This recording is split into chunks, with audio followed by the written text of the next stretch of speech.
Assalamualaikum warahmatullahi wabarakatuh.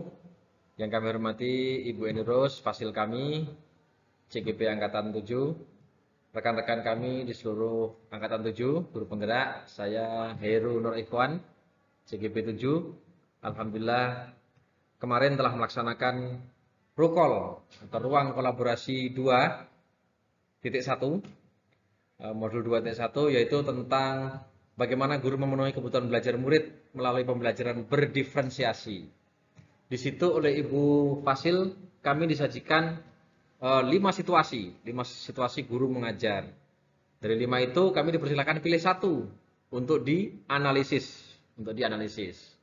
Nah, sehingga kami cari itu akhirnya kami bertiga, kelompok kami itu cocok dengan yang namanya Pak Ceta. Nah, Pak Ceta ini mengajar SMK. Ya, kami cocok. Berikut ini adalah ya, ini kelompok kami. Saya Heru Rekwan dan berikutnya Bu Sri Hermin Wahyuningsih, rekan kami, dan Bu Ani Indahyati. Nah, kami bertiga mendiskusikan sebuah story atau cerita gitu, sebuah narasi. Kemudian kami menganalisis kira-kira yang dilakukan oleh Pak Ceta ini seperti apa. Kaitannya dengan pembelajaran berdiferensiasi, apakah sudah mengandung unsur pembelajaran berdiferensiasi atau belum? Kalau sudah, yang mana? Di bagian apa? Buktinya mana lah gitu. Maka dari itu kita lanjutkan ke kisahnya. Nah, ini yang kami hormati ya, Ibu Fasil kami yang selalu dengan sabar dan dengan segenap ketelatenan membimbing kami dari awal CGP kami berjalan sampai hari ini dan insya Allah sampai nanti kami dikukuhkan menjadi CGP Angkatan 7. Subhanallah. Amin. Baik, matur nuwun Ibu Eni Rus Fasil kami atas pendampingannya bersama PP kami juga Ustadz Musbahul Munir. Ya, baik. Terima kasih. Kita next. Jadi ini Pak Ceta itu guru mata pelajaran teknologi perkantoran.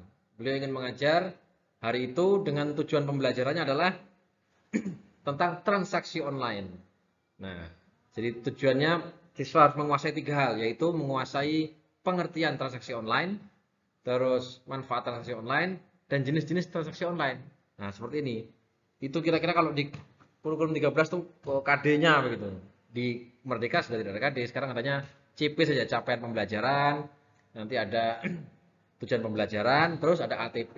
Kumpulan tujuan itu namanya ATP, alur tujuan pembelajaran. Nah, baik, kita lanjutkan. Itu ya. Jadi yang tujuan belajarnya itu ruang lingkup transaksi, ruang lingkup pembelajarannya itu yang akan disampaikan Pak Ceta kepada murid-muridnya kelas 10 jurusan otomatisasi tata kelola perkantoran. Ya, perkantoran. Berarti semenya ini ya. Zaman saya dulu ini semenya ya perkantoran. Sekarang semuanya SMK, nggak ada STM, nggak ada semuanya. Good. Nah, sehubungan pandemi maka Pak Ceta memutuskan untuk daring. Maka Pak Ceta membuat sesi daring melalui Google Meet, kemudian dilangsungkanlah pembelajaran itu dengan menggunakan Discovery Learning. Discovery Learning ini berarti murid diminta untuk menggali informasi sebanyak-banyaknya secara mandiri. Dari mana, Tat? Ya zaman sekarang itu nggak perlu ditanya dari mana, pasti dari Google, internet. Bisa juga dari TikTok. TikTok tuh ada, Pak. Ada juga guru-guru baik yang mengupload pembelajaran di TikTok. Sehingga saya bersyukur TikTok diisi oleh beberapa pembelajaran, ada dakwah. Jadi tidak hanya hal-hal yang dalam tanda petik sia-sia begitu. Ya, di pembelajaran sudah mulai banyak juga TikTok bahasa Inggris, banyak juga ada beberapa lembaga, instruktur maupun guru yang mengupload pembelajarannya di TikTok. Seru. TikTok. Ya maaf ya ini menyebut merek gak apa-apa ya. Ya karena itu sosmed yang kita kenal, WA, TikTok, IG, Facebook, sebut semua aja biar biar biar nggak bermasalah. Terus Twitter, itu semuanya adalah hal yang umum bagi kita dan anak-anak kita saat ini. Kemudian murid-murid diminta menggali informasi. Kemudian dilanjutkan dengan sesi penguatan. Setelah terkumpul, maka Pak Ceta melakukan penguatan dan menarik benang merah dari yang diperoleh setelah bersama-sama di dalam kelas. Kemudian Pak Ceta menjelaskan tahap pembelajaran yang akan dilakukan oleh muridnya, yaitu setelah mereka mencari informasi kan sebisa mungkin kan, terus dilanjutkan. Nanti gini nak, kita akan ada terdapat ini bagian timeline untuk tugas dan penjelasan gambarnya seperti ini. Pak Deka menyajikan sebuah PowerPoint gitu yang menjelaskan topik mengenai transaksi online, how to do that, how to what is mean. tell about online transaction. Nah, setelah itu murid-murid dibebaskan untuk membuat rangkumannya, bisa poster, PPT, note, mind map, suara, video. Tugasnya menyerahkan dalam bentuk itu, gitu. Dibebaskan seperti itu. Banyak pilihan-pilihannya. Poster, PPT. Kalau saya pilih yang sebagai murid, yang penting terlaksana, saya pilih PPT aja. Ya tapi enggak juga. Karena saya ingin ideal, harus video, pakai, wah, dihias-hias gitu bisa. Kadang-kadang gitu juga. Kalau pas ingin idealnya. Tapi saya selalu dalam hidup saya itu seideal mungkin yang bisa kita lakukan. Mengenai ternyata tidak ideal dibanding yang lain, sudah tidak kecewa karena kita sudah have done my best. Ini titik terakhir yang saya bisa lakukan. Kalau belum titik terakhir terus dianggap buruk itu nanti kita kecewa dan menyesal. Kenapa nggak maksimal lakukan gitu. Apapun, any activity in my life, saya selalu begitu. Curhat ya Bapak Ibu. Setelah itu di sesi selanjutnya murid-murid akan kembali ke ruang online. Nah, mereka sudah kan sudah mulai garap kembali dan mereka tampaknya disuruh presentasi nih. Nah, betul kan? Nah, memsilakan oh ya menyerahkannya via WA untuk memudahkan murid-murid di store WA hasil karyanya itu yang tadi apa? Poster, PPT dan seterusnya itu. Nah, untuk memudahkan murid-murid ya Pak Deka juga membagikan slide-nya karena nggak semuanya bisa diingat ya dalam waktu singkat dibagikan biar bisa dilihat lagi. Terus saat proses memantau ini artinya saat proses tugas itu, nah Pak Ceta juga melakukan assessment informal. Ketika yang menemukan beberapa murid ternyata masih ada yang miskonsepsi dan perlu bantuan, ditanya, didekati, ditanya permasalahannya.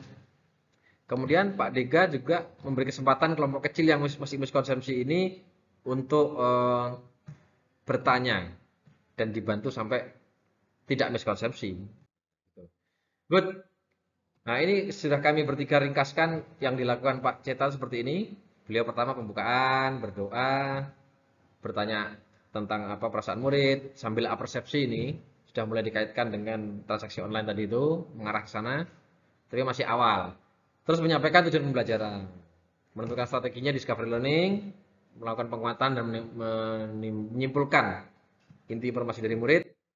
Tahap 2, beliau melaksanakan pembelajaran melalui slide, meminta murid secara mandiri menggali informasi kayak tadi kan, sudah kan? Murid kembali ke ruang online, terus memandu murid untuk menentukan inti informasi. Kan informasi ini chaos ini, terjadi chaotic situation. Kita browsing di Google itu semua tersaji. Kita harus pintar-pintar memfilter, memilih yang kira-kira benar gitu. Ada juga yang informasi tidak benar, tapi sengaja diupload oleh seseorang. Dan itu masuk ke halaman laptop kita. Ya, kita sendiri yang menyaringnya. Ini alam bebas nih. Berselancar di alam bebas nih, kalau nggak dikasih tahu intinya ini nak, dijelaskan rule-rulenya, dia akan gelambiar kemana-mana gitu. Baik, tahap 3, kemudian Pak Ceta memberi kesempatan murid bertanya apabila ada yang belum pahami. Terus memberi tambahan kesempatan murid lewat WA untuk bertanya bagi yang masih belum paham tapi sangat membutuhkan paham. Setelah diberikan, memantau perpanjangan proses murid, terus meminta murid mencatat sumber informasi. Nah ini penting ini masalah akhlak dan etika. Kita harus mencatat sumber informasi dari mana. Kita tuliskan nama situsnya yang kita ambil itu. Tahap 5, melakukan penilaian informal. Informal ini berarti ya tidak formal, sambil proses berjalan sambil dilakukan penilaian. Mana yang belum paham, nah, itu sudah melakukan namanya informal informative assessment sebenarnya. Di tengah-tengah itu. Nanti ada summative di akhir kan. Kalau di awal itu namanya pra-assessment. Good. Menemukan beberapa murid yang masih miskonsepsi terus diarahkan tadi ya. Itulah ceritanya Pak Ceta. Terakhir berdiskusi, bekerja kelompok, rangkuman topik online tadi. Yang ketiga di tahap 6 ini meminta murid menuangkan pemahamannya dalam karya tadi. Poster boleh, PPT boleh dan lain-lain. Terus tentunya Pak Dika sudah memiliki rubrik penilaian untuk mengetahui pemahaman murid. Jadi poster dan video ya tidak boleh serta-merta yang video itu nilainya lebih tinggi dibanding poster karena kesulitannya lebih sulit, tidak. Ini sudah diberikan kebebasan memiliki derajat yang sama, hanya satunya senangannya melukis, satunya senangannya membuat desain, satunya senangannya ngomong. Semua dilayani dengan porsi penilaian yang adil. Good. Nah, apakah Pak Ceta ini sudah memenuhi kebutuhan murid dan sudah berdiferensiasi dalam pembelajaran beliau? Mari kita lihat. Syaratnya disebut berdiferensiasi itu kan kalau memenuhi 3. yaitu readiness, dia memperhatikan kesiapan murid untuk belajar, yaitu apakah sudah mempertimbangkan kemampuan awal murid dengan kaitannya dengan materi baru yang akan diajarkan, apakah dia sudah siap memiliki bekal awal gitu. Terus minat murid apakah sudah diperiksa, dan kemudian profil belajar murid apakah sudah terlayani semua. Mari kita lihat kesiapan murid atau readiness. Dengan memperhatikan kesiapan murid, Pak Ceta menanyakan prosesi murid tentang transaksi online. Nah, berarti beliau sudah lakukan, sudah menjajaki dan mengobservasi melalui pertanyaan-pertanyaan di awal tadi itu. Apa yang kalian ketahui tentang transaksi online? Ya, coba sekarang browsing, menggali sebanyak-banyak tentang definisi transaksi online, tentang apa yang diketahui. Ya, dia sudah melakukan pra-assessment itu sebetulnya. Baik, sudah terpenuhi oleh Pak Ceta minat murid. Nah, minat murid, Pak Ceta memberi kesempatan muridnya untuk menggali informasi banyak-banyak tentang, tindak lanjutnya tadi betul, tentang transaksi online. Jadi muridnya itu dibuat minatnya passionnya mulai dibangkitkan, sehingga dia disuruh untuk menggali itu. Dengan menggali mereka akan menemukan keasikan di sana. Nah, baik, dan akan memulai belajar. Profil belajarnya, ya itu faktanya beliau melayani berbagai aspek. Ketika mengumpulkan tugas, silahkan yang suka poster-poster, yang suka voice note, menjelaskan dengan cerita boleh, dengan PowerPoint boleh, video juga boleh. Good Pak Ceta. Next. Terus bagaimana cara guru tersebut menentukan kebutuhan belajar muridnya? Nah, ini Pak Ceta melakukan assessment tadi kan, betul. Pak Ceta memberikan bantuan bagi yang belum bisa di kelompok kecil tadi. Nah, dia itu berarti sudah melayani kebutuhan murid. Tidak bisa kecepatannya sama.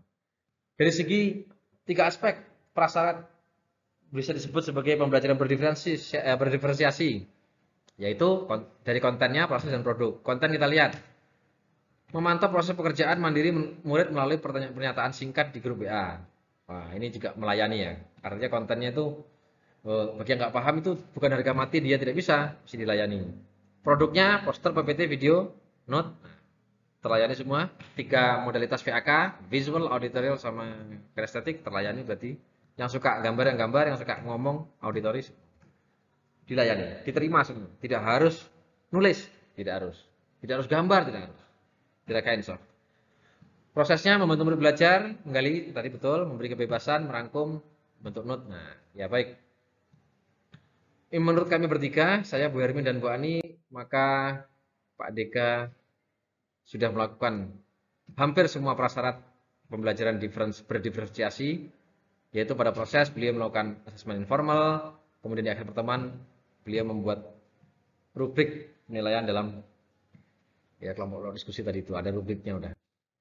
Good, I think that's all untuk materi Rukol modul 2.1 ini yang membahas tentang bagaimana melayani kebutuhan murid untuk belajar. Ini salah satu item penting dalam pembelajaran berdiferensiasi. Terima kasih, saya CGP 7, Heru Nurikwan. Sampai jumpa di modul 2.2. Tapi masih panjang ini, masih ada aksi nyata dan lain-lain. Masih merdeka nih. M-nya adalah apa itu? Mulai dari diri, eksplorasi konsep, R-nya Rukol, merdeka, demonstrasi kontekstual, D-nya, E-nya lagi elaborasi konsep, merdeka, K-nya adalah koneksi antar materi, A-nya adalah aksi nyata. Harus nyata. Berpenggerak itu harus nyata. Baik, terima kasih. Mari kita akhiri dengan doa kafaratul majelis. Bismillahirrahmanirrahim. Subhanakallahumma bihamdik, asyhadu an la ilaha illa anta, astaghfiruka wa atubu ilaik. Assalamualaikum warahmatullahi wabarakatuh.